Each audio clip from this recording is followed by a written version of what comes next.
Welcome to this Fixit channel, and today is Patch Tuesday, the second Tuesday of the month of April 2018.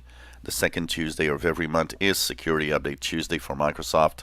So for all of you who are running Windows 7, Windows 8.1, and Windows 10, there are some updates that are fixing up to, and depending on the version of Windows you have, 66 different security flaws.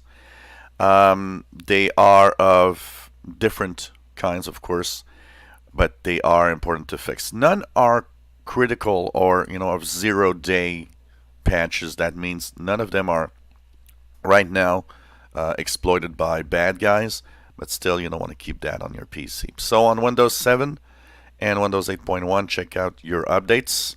On Windows 10 also, if you have a version, if you have the Creators Update or the Fall Creators Update.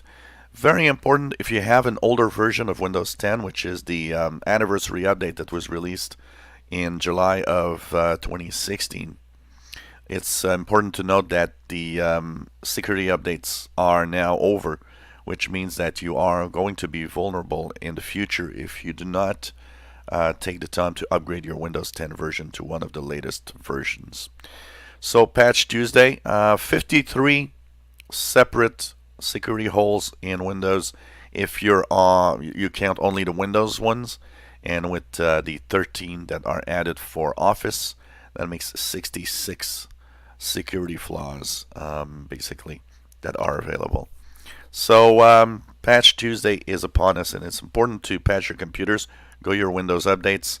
Make sure you make them all. Very important. Don't listen to people that say, well, you shouldn't make Windows updates. It's just like, they're sending you viruses in there. That's nonsense, okay? These are important if you want to stay safe on your PC, and you got to install them. It's today, the day for fixing all of that. If we run down very quickly what's fixed in here, several flaws for Internet Explorer in Windows 7 and Windows 8.1.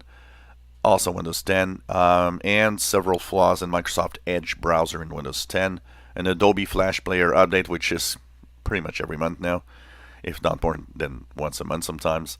Microsoft Devices wireless keyboard security features are bypassed.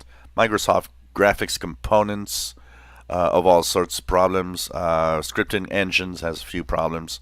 The Windows kernel, the Windows Microsoft Windows itself has some flaws. Visual Studio, Hyper-V, Windows IIS, HTTP.SYS, denial of service. Windows kernel has, of course, several, and Windows RDP, the remote desktop protocol, all have flaws. So it's important to just have that fixed on your PC. If you enjoy our videos, please subscribe, give us thumbs up, and thank you so much for following us on this channel.